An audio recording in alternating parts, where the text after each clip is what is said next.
Record News Rural. Oferecimento. Bradesco, se tem na sua fazenda, tem no app e-Agro.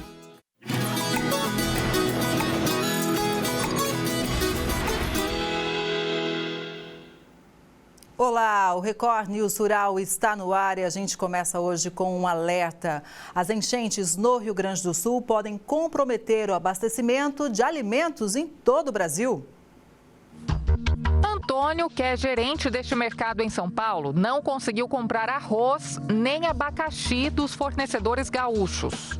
O meu fornecedor acabou de me informar que não tem abacaxi para nos fornecer. Então, o que eu tenho aqui eu vou vender. Se na quinta-feira eu conseguir comprar, eu vou ter abacaxi. Se eu não conseguir, eu não vou ter abacaxi na banca.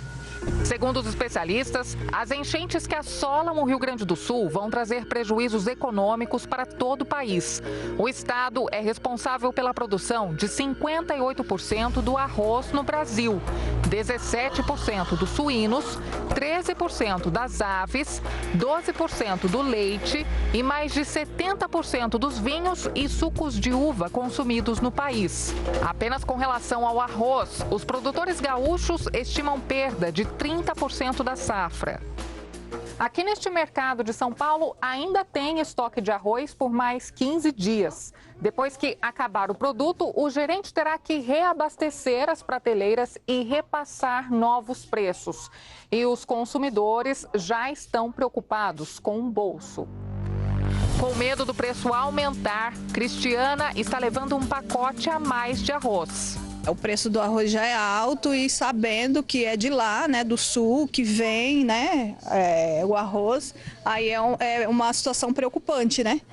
O suco de uva também é um item disputado. Essas são as últimas garrafas desse mercado. A estimativa da Federação da Agricultura do Rio Grande do Sul é que 20% da produção gaúcha seja perdida, o que representa 11,6% da produção nacional. Além desse prejuízo, o estado não consegue escoar os alimentos por causa das estradas bloqueadas, o que interfere no abastecimento do restante do país e também na entrada de matéria-prima. Muitas fazendas estão com problemas de chegada de insumos. Então, por exemplo, criação de suínos, criação de aves, eles já estão há uma semana com chuvas densas prejudicando o transporte.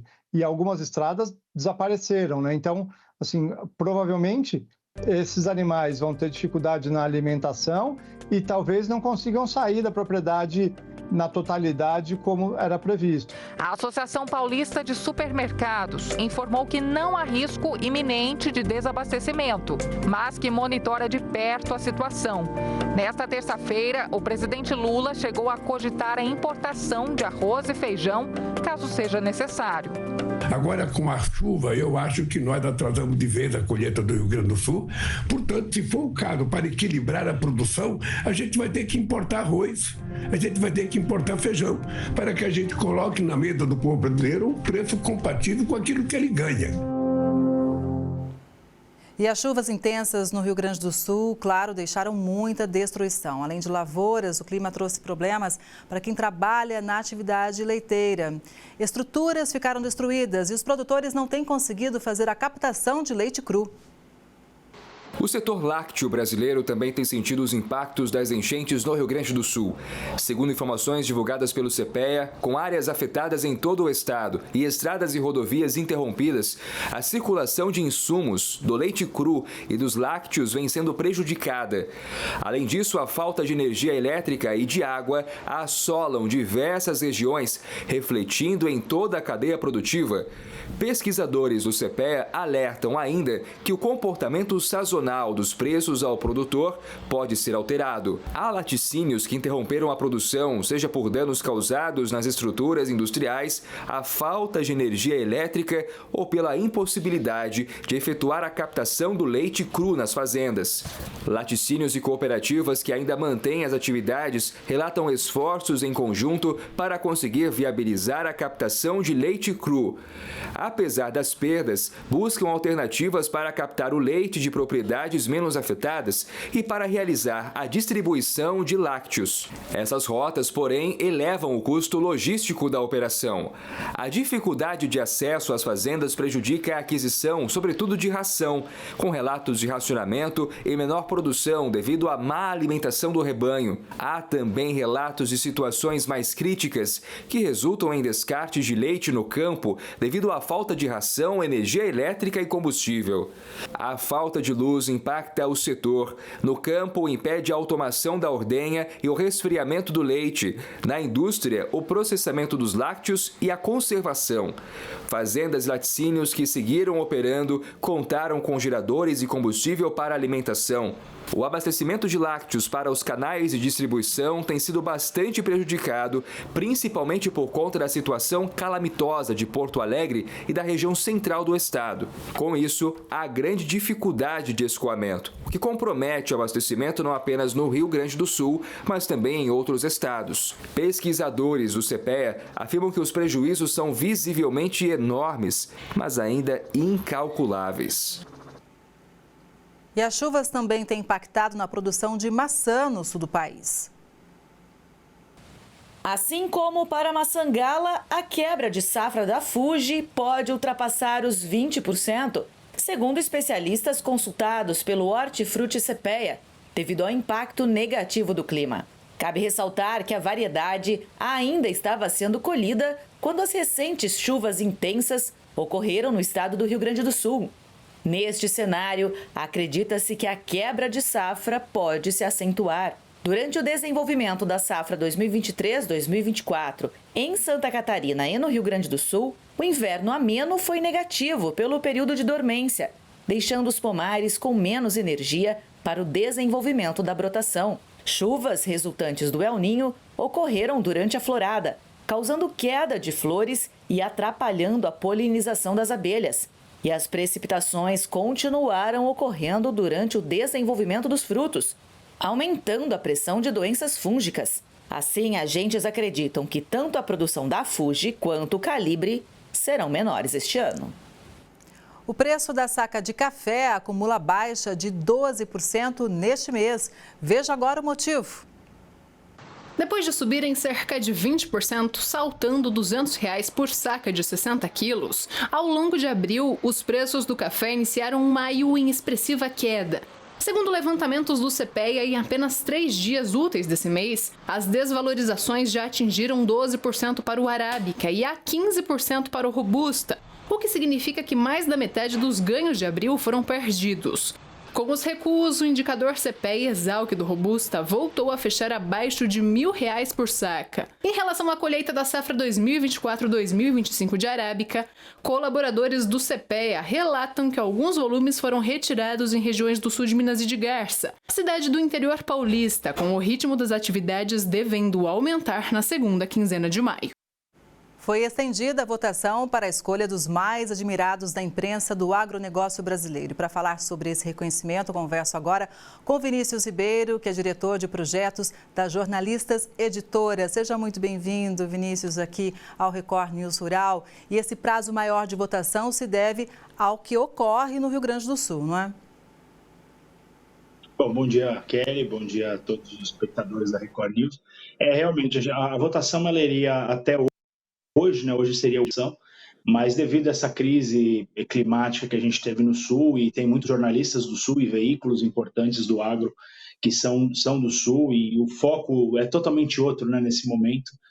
Então a gente achou por bem estender essa votação, e ela vai agora até o dia 16. Então a gente ampliou para mais uma semaninha para quem é os mais admirados da imprensa do agronegócio em sua preferência. Pois é, inclusive o Record News Rural já ficou premiado em 2 edições nos 2 últimos anos. E vou dizer uma coisa para você, é uma emoção enorme e ao mesmo tempo aumenta a nossa responsabilidade, viu, Vinícius? Com certeza, porque você tá entre os premiados ali, e é uma votação feita pelos próprios jornalistas e profissionais de comunicação. Então você ser eleito, seja um programa ou seja um jornalista, aumenta com certeza a responsabilidade, viu? Porque ali você ganha uma visibilidade muito grande e, claro, com a visibilidade a sua responsabilidade também aumenta. Olha, a disputa aumenta ano a ano porque a quantidade de inscrições ela vai aumentando a cada edição. Exatamente. Eu lembro que no primeiro ano a gente teve cerca de 160, 170 jornalistas indicados, né, no primeiro turno, e hoje a gente já está quase em 300. Né? Então, são muitos jornalistas que atuam na cobertura do agronegócio. Nossa estimativa hoje é que são entre 500 e 600 profissionais especializados no agronegócio e mais cerca de 1.200 jornalistas que atuam, de certa forma, cobrindo o agro, né, no seu dia a dia, né? Cobrem outros assuntos também, mas tem pautas importantes sobre o agro. Então, é um nicho muito importante do jornalismo e, claro, o agronegócio é o carro-chefe da nossa economia. Né? E até por isso, obviamente, né, foi importante pensar num prêmio para o setor, de quem cobre realmente um setor responsável por 23,5% do PIB. Exatamente. E a gente tem uma experiência precursora, na verdade. Os jornalistas do agro, eles sempre viveram muito de tomar e dar pancada, né? Porque o agro tem esses dois níveis, né? Então, assim, tem muita gente que odeia o agro e critica muito o agro, e tem muita gente que vive de agro, e né, são muitos empregos no país inteiro, né? Como eu disse, é o setor que puxa a economia. Então, é muito duro você ficar só tomando pedrada. E esse prêmio vem como um alento para isso, né? Para você reconhecer o trabalho importante do jornalismo que cobre o agronegócio, que conversa diretamente com o produtor rural e que traz notícias importantes, né? Sim, nós conversamos diretamente com o produtor rural, mas eu acho que uma outra característica importante desse prêmio é o momento de networking e de se encontrar com quem também faz as coberturas, porque são várias categorias, né? São categorias de veículos, existem 7 categorias de veículos, a gente premia podcast, programa de televisão, especializada em TV geral, né, que é no caso que concorre a Record News. A gente tem agência de notícias, veículo impresso, então fora as categorias de jornalistas, né? Então é uma reunião muito, muito interessante, muito emocionante também. A gente presenciou aí a 4ª edição do prêmio, então as outras 3 a gente viu realmente a emoção dos jornalistas e dos veículos de receberem o prêmio, e também essa grande reunião que se tornou importante no calendário dos jornalistas do agro, para poder se reunir ali pelo menos uma vez por ano, se encontrar, trocar figurinhas, né?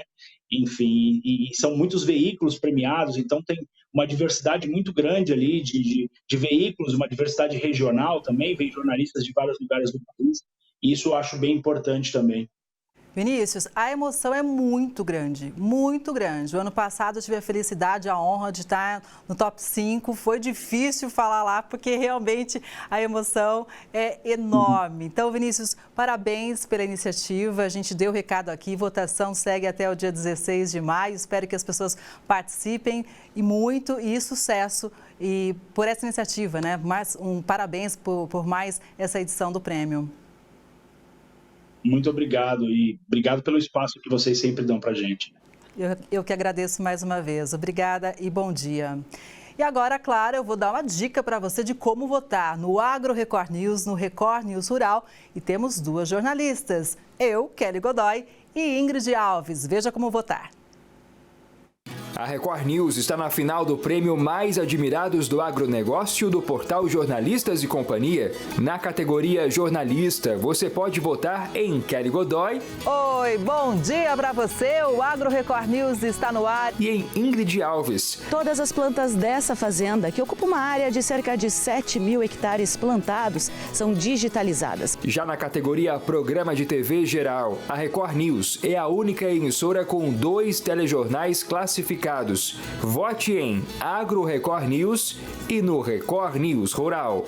A sua participação faz toda a diferença. Acesse o QR Code e vote agora. Contamos com o seu voto, então, até o dia 16 de maio. As altas temperaturas têm prejudicado o cultivo de baunilha na França. O cultivo moderno da baunilha nasceu na região de Réunion, na França, onde foi descoberto o processo de fertilização manual. Mas a sua produção está em queda e a sobrevivência da planta na ilha está em perigo por causa das alterações climáticas.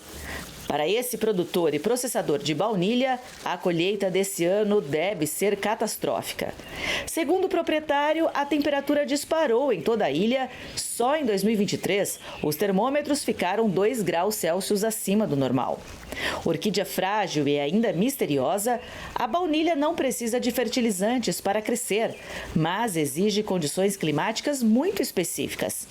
No inverno, o frescor e a relativa seca desencadeiam seu florescimento. Por causa das chuvas intensas e do calor, a baunilha não floresce. Estudar os efeitos do clima é uma das missões do Centro de Cooperação Internacional em Pesquisa Agrícola para o Desenvolvimento em Réunion, que abriga a maior coleção do cultivo no mundo todo. A baunilha produzida na ilha é a Vanilla planifolia, que representa mais de 95% da produção mundial.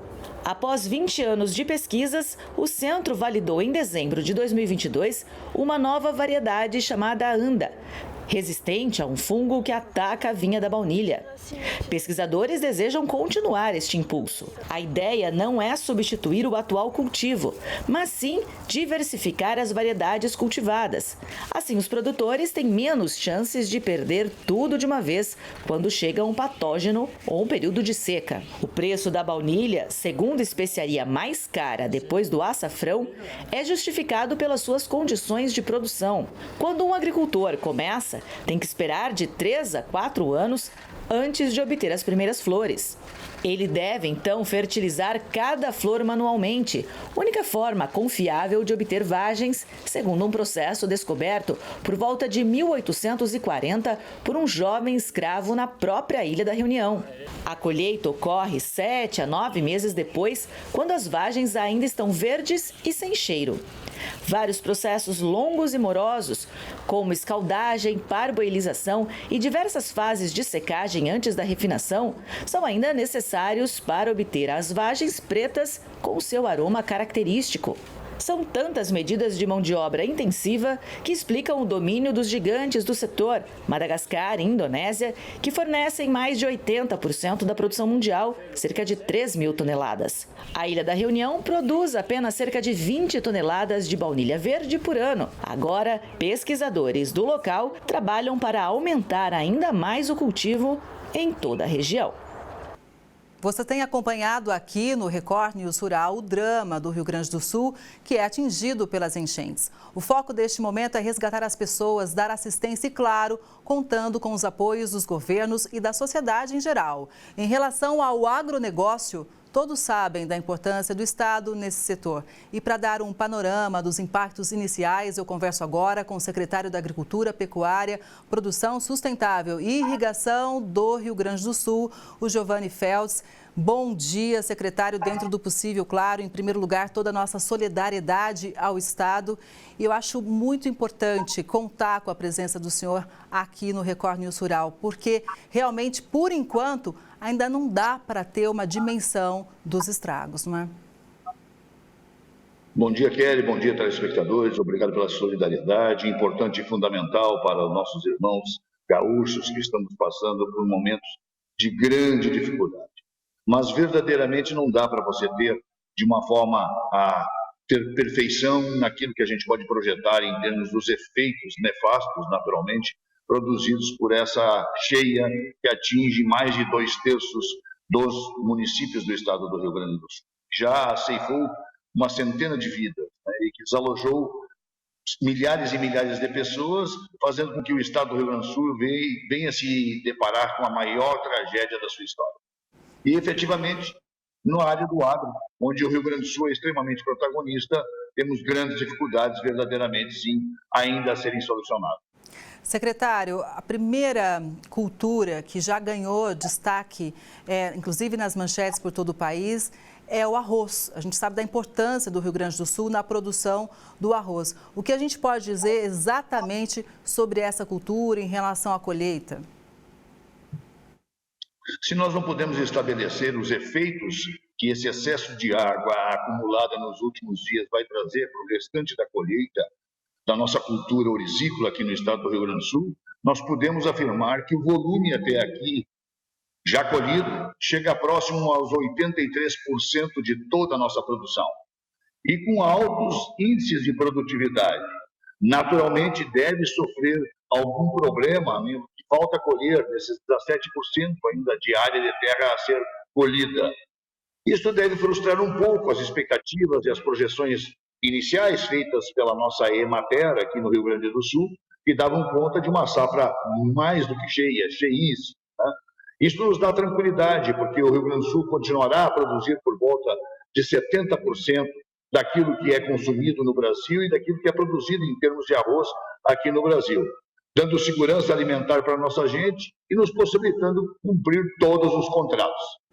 Informação muito importante o secretário trouxe para a gente agora, então, em relação ao arroz. Secretário, uma outra informação que chegou para a gente aqui, para a nossa produção do Record News Rural, é em relação à cadeia leiteira, que estaria com dificuldade justamente para receber insumos pelos problemas nas estradas.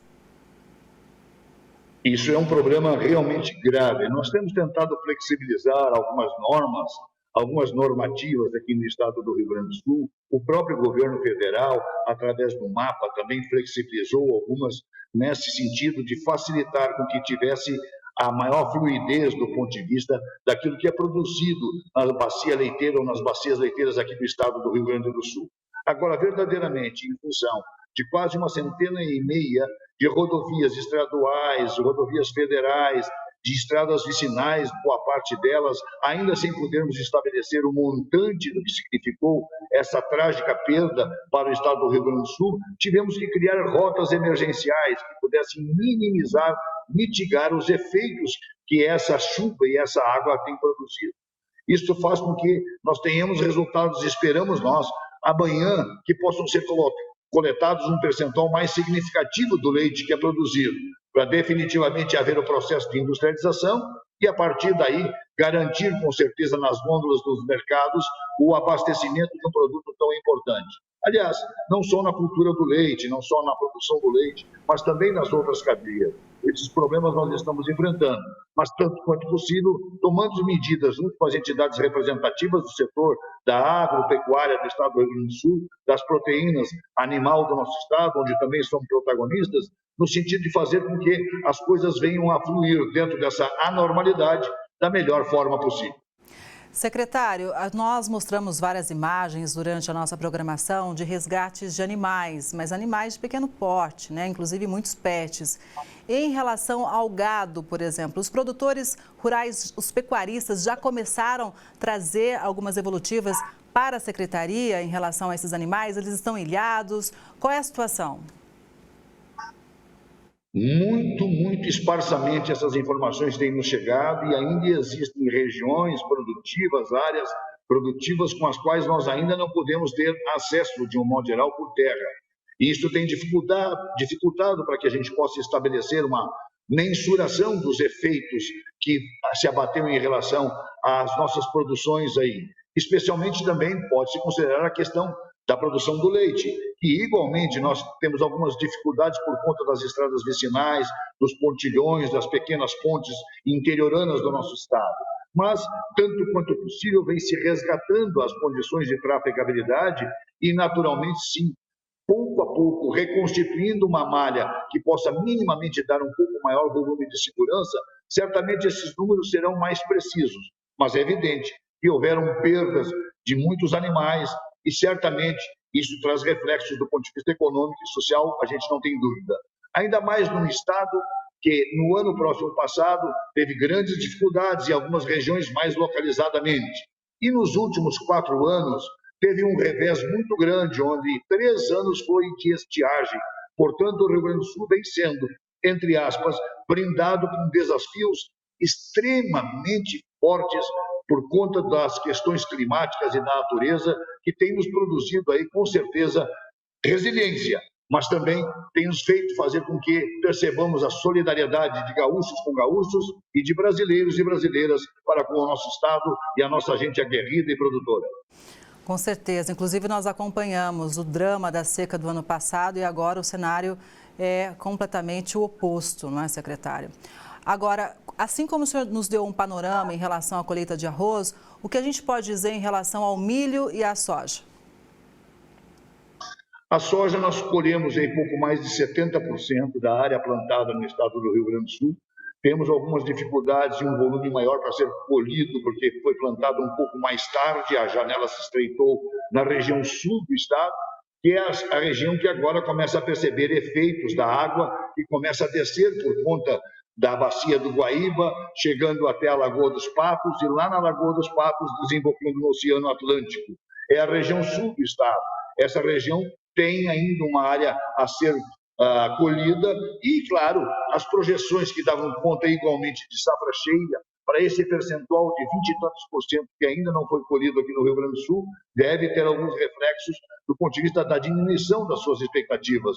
Mas ainda assim, temos boa expectativa de ter, no cômputo geral, uma boa safra de soja colhida aqui no estado, até porque mais de 70% da área plantada já foi colhida. Secretário, eu imagino o tamanho do desafio dos produtores que sempre apostam, têm a fé ali no agronegócio, né? Sempre apostando que a próxima safra vai ser melhor, graças a um trabalho duro, e de repente encontrar essa situação adversa em relação ao clima, né? A gente mostrou alguns maquinários submersos, por exemplo, e a gente tem visto anúncios por parte dos governos estadual e também federal de apoio, claro, à população neste primeiro momento. Mas certamente o agro do Rio Grande do Sul também vai precisar de um aporte importante. Não tem a menor dúvida. E o MAPA já sabe disso, já houveram reuniões envolvendo o ministro Fávaro, com as entidades representativas, com representação da nossa própria secretaria. E certamente a gente tem a expectativa de ver, mais do que a sinalização, algo materializado, que seria prorrogar, digamos assim, as dívidas que o nosso produtor, nosso empreendedor, na área do agro, da pecuária aqui no estado do Rio Grande do Sul, possa ter com qualquer entidade financeira, mesmo que tenha sido para investimentos ou para custeio de um modo geral, que possa se prorrogar esses financiamentos e criar uma linha de crédito, quem sabe lastreada num fundo garantidor, tal qual foi feita no período da pandemia, com um prazo de carência de 1 ano e meio, 2 anos, 2 anos e meio, com taxas de juros que sejam bastante reduzidas, quem sabe por volta de 3%, 3,5%, para nós termos condições de fazer investimentos e atuar fortemente no processo de reconstrução e, ao mesmo tempo, criar condições de termos aí uma melhor forma de comercialização dos produtos que nós vamos continuar a produzir com a excelência que sempre produzimos. Então, a expectativa é que a gente tenha esse financiamento passado, uma postergação dos seus compromissos, a criação de uma linha de crédito que possa ser bastante robusta também, para que eles possam ser acessados com facilidade, com um prazo de carência bastante alongado e, naturalmente, com taxas de juros que permitam que realmente o nosso empreendedor na área do agro, negócio aqui no Rio Grande do Sul, possa acessar e fazer frente a essas dificuldades e a esses desafios que ele vem enfrentando há tanto tempo. E eu acredito que isso possa acontecer. Até porque, mais do que a solidariedade que a gente vê dos gaúchos com gaúchos, de brasileiros com os gaúchos, porque brasileiros somos, a gente também tem percebido uma sinergia agora com os governos municipais aqui no Rio Grande, com os outros estados colaborando, o governo estadual aqui do Rio Grande do Sul fazendo a sua parte, investindo, produzindo as melhores possibilidades dentro do quadro que nós vivenciamos e, naturalmente, a União também partícipe desse processo. Se continuarmos assim, e se isso definitivamente materializar-se daqui para frente, com maior rapidez, nós haveremos de recompor a realidade do Rio Grande do Sul, que com certeza hoje é muito desafiadora. Com esse cenário todo que o senhor descreveu para a gente, com essa união de forças, secretário, o que acontece neste momento no Rio Grande do Sul, o que aconteceu no ano passado com relação à seca, serve realmente como um alerta, como um chacoalhão para todos nós brasileiros, para a gente realmente repensar políticas de enfrentamento às mudanças climáticas?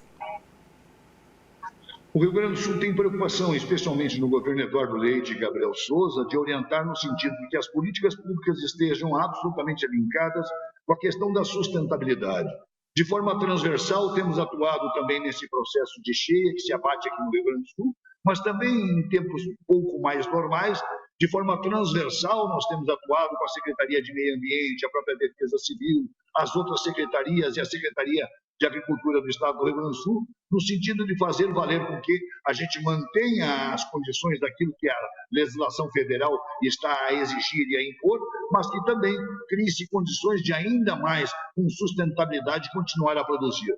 O produtor rural, ele sabe da importância da preservação do meio ambiente. E ele, com certeza, deve ter um ou outro caso aqui e acolá, como na atividade humana em todas as áreas, sempre tem aqueles que desbordam um pouco dos limites da lei, mas aqui não. A maioria dos produtores, a esmagadora maioria, quase que a totalidade, pode-se dizer, no Brasil e no Rio Grande, defendem o meio ambiente, sabem da importância, da responsabilidade que tem para com ele. Agora, naturalmente, mais estudos, mais reflexão, melhor volume de legislação, quem sabe, um maior compromisso no sentido de interagirmos, trocarmos experiências de um modo geral, certamente deve ser produzido a partir desse fenômeno que nós estamos enfrentando agora. Mas uma coisa é certa, o produtor do Rio Grande do Brasil faz isso com responsabilidade e certamente nós temos que continuar a fazer, quem sabe com que o maior volume de brevidade, possamos ter métricas, parâmetros, que possamos mensurar exatamente a produção de gases de efeito estufa com a forma que nós fizemos. Nós temos rotação de cultura, nós temos a integração de lavoura, de pecuária com florestas, nós temos tecnologia aplicada nas nossas produções aqui no Rio Grande do Brasil, que certamente fazem nós competitivos como somos no mercado internacional, um grande player de produção de alimentos para a humanidade, portanto importantes, mas que não pode, de um modo geral, de uma hora para outra, quem sabe, ser visto eventualmente como irresponsável com o meio ambiente. Não é esta a posição do governo, não é esta a orientação, não é isso que a gente tem feito cotidianamente, e vou ser franco, não é isso que faz o produtor rural do Rio Grande do Brasil, muito menos as suas entidades, que são cônscias, que significa manter a sustentabilidade para bem e melhor produzir de forma perene. A gente lembra também, da importância da produção brasileira e do Rio Grande do Sul, não só para nós aqui no nosso país, mas para o mundo. E se nós temos aumentado a exportação, o nosso agro é muito exigido pelo mercado internacional com certificações, inclusive em relação à sustentabilidade, não é, secretário? É verdade, mas muitas vezes narrativas que vêm de outros lugares do mundo, naturalmente na defesa dos seus interesses econômicos, comerciais e, quem sabe, até mesmo da sua própria agricultura, dão conta, quem sabe, deixando-se propagar ideias que não são realidades, sem conhecer a dimensão geográfica do Brasil, gigantesca, por exemplo, maior que a Europa, de todos os países que compõem a Europa. Nós temos diversos biomas aqui e, certamente, eles deveriam conhecer um pouco mais e melhor, quem sabe, a Mata Atlântica, o Cerrado, o Pantanal, o bioma Pampa aqui do Rio Grande do Sul, além da Amazônia, para além da Amazônia. Aí, certamente, nós teríamos um outro olhar em relação a como se produz e com a responsabilidade com a qual o agro do Brasil e do Rio Grande se desenvolveu nesses últimos 30 e tantos anos. De importador de alimentos, passamos a ser exportador e o segundo maior do mundo em termos de alimentos. Eu não tenho a menor dúvida, se de repente nós tivermos condições, e vamos ter condições, de logo ali adiante ocupar o primeiro lugar nisso. Nós somos uma das garantias, de um modo geral, para a segurança alimentar dos brasileiros e de milhões e bilhões de homens e mulheres espalhados pelos todos os continentes da Terra. Secretário, mais uma vez, muito obrigada por estar com a gente aqui no Record News Rural. Estamos solidários ao Rio Grande do Sul, solidários ao agronegócio gaúcho e aqui as portas estão sempre abertas. Obrigada. Eu agradeço enormemente, quer a você, a todo o pessoal da retaguarda, a Record News por lhe dar esse espaço generoso para nós todos. E importante, sim, é fazer um agradecimento a todo homem e mulher brasileiro e brasileira, que nessas horas revelam o melhor do que tem dentro de si, que é a solidariedade. Um abraço, muito obrigado e sempre à disposição. Obrigada mais uma vez e bom dia, secretário. O Record News Rural de hoje vai ficando por aqui. Muito obrigada pela sua audiência e companhia. A gente se vê no próximo programa. Até mais.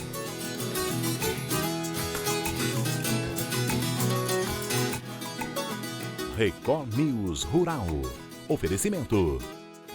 Bradesco, se tem na sua fazenda, tem no app e Agro.